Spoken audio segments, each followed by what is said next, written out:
Welcome to Sino-Warfare with Ralph D. Sawyer.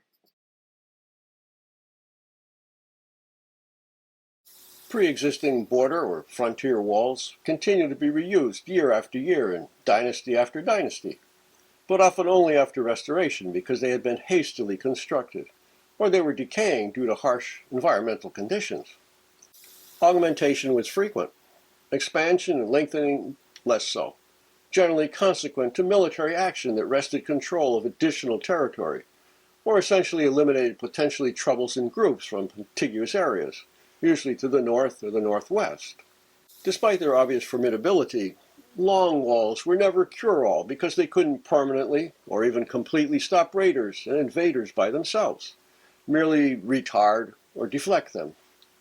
Furthermore, conflict among the steppe peoples saw changes in dominance and the continual emergence of new groups, resulting in new threats at unexpected points.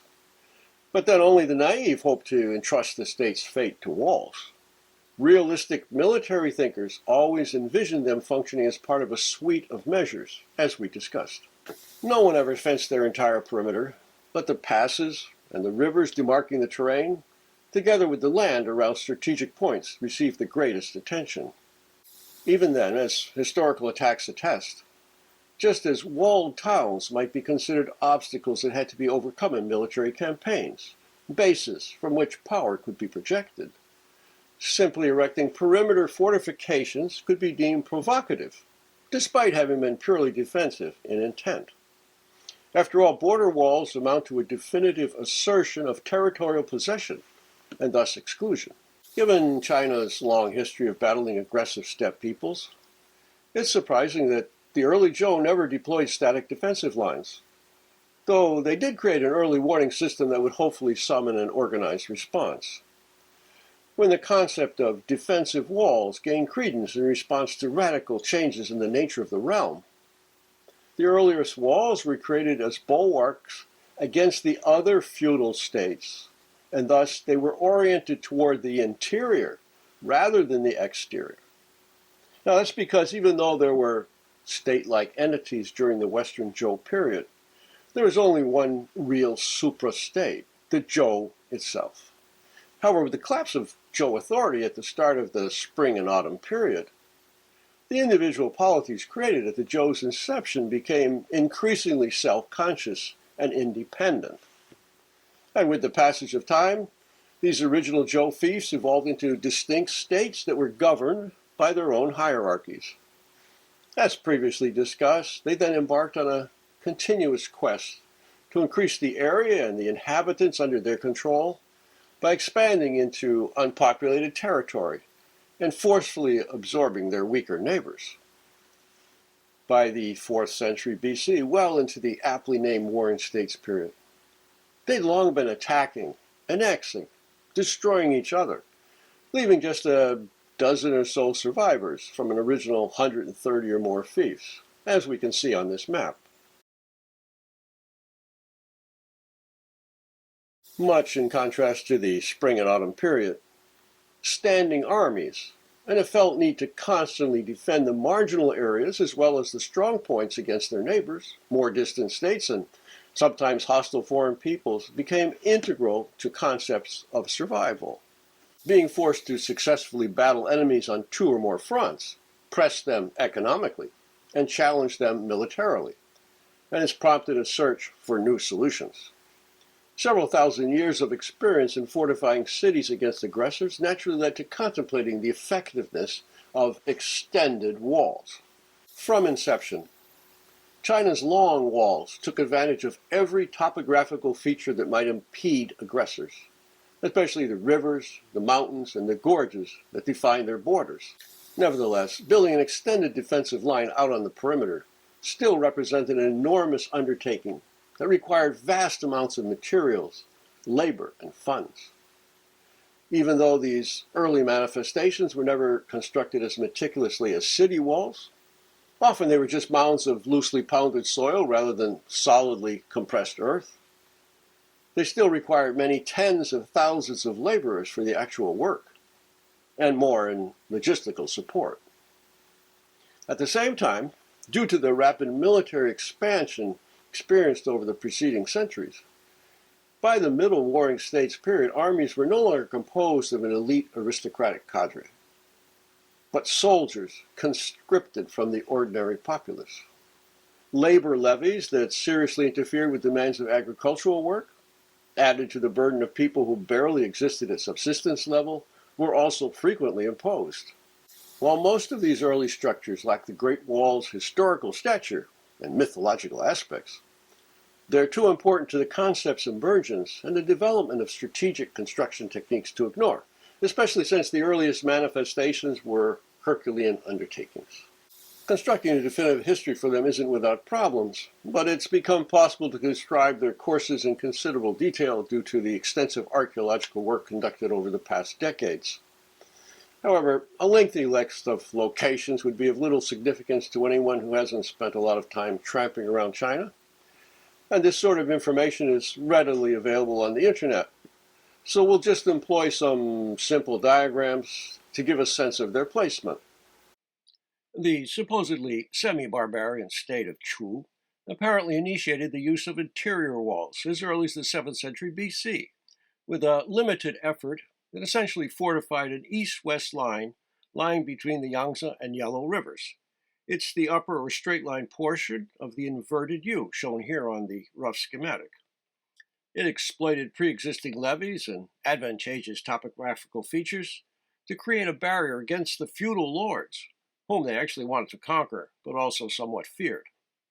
Then, in the 4th century BC, during the Warring States period, they extended it into an inverted, strategically affected U-shaped barrier that further integrated the natural obstacles provided by rivers, mountains, and narrow passes.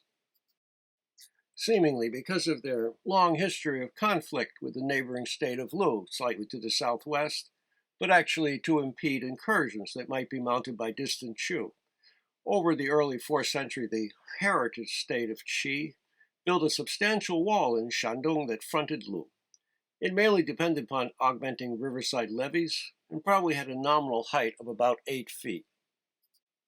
The state of Wei built 2 walls around 353 BC, one in the west based on low river levees, another more to the southeast.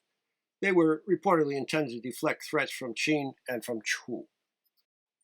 Zhao built one in the south in 333 BC that was again based on river embankments, and Yin subsequently imitated them by constructing a barrier against Qi, with which he would continue to have a turbulent history.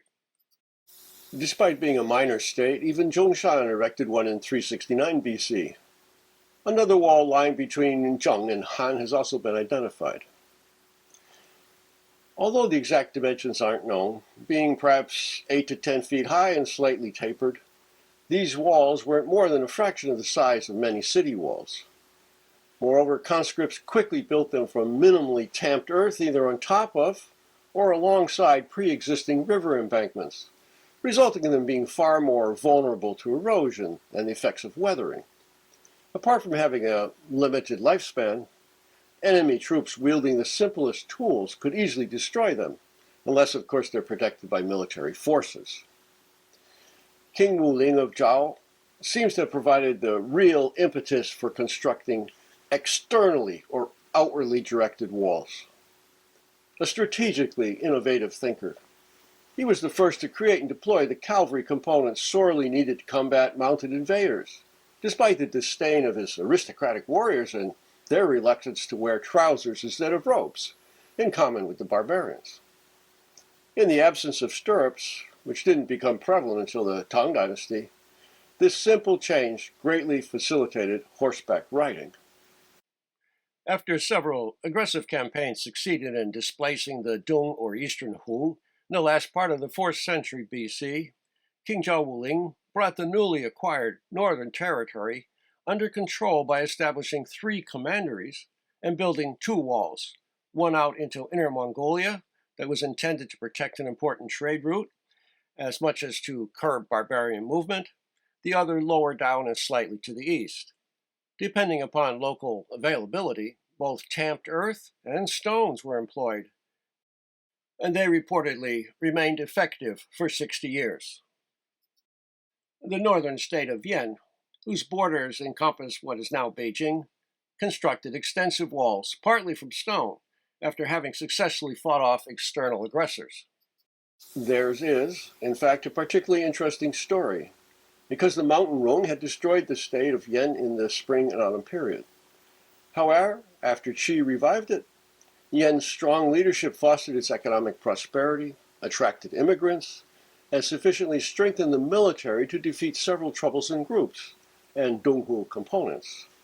They then established 5 commanderies in the north, and rather ungratefully invaded and nearly extinguished Qi, till they became bogged down in the famous extended siege at Jimo somewhat thereafter, as recounted in our battle talks.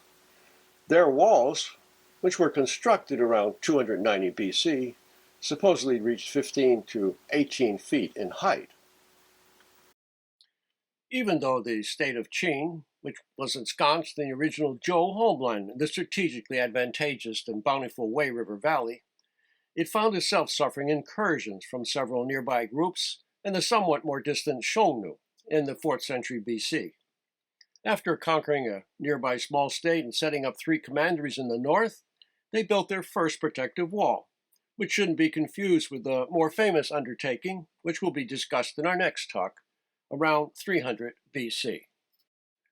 As always, thank you for watching.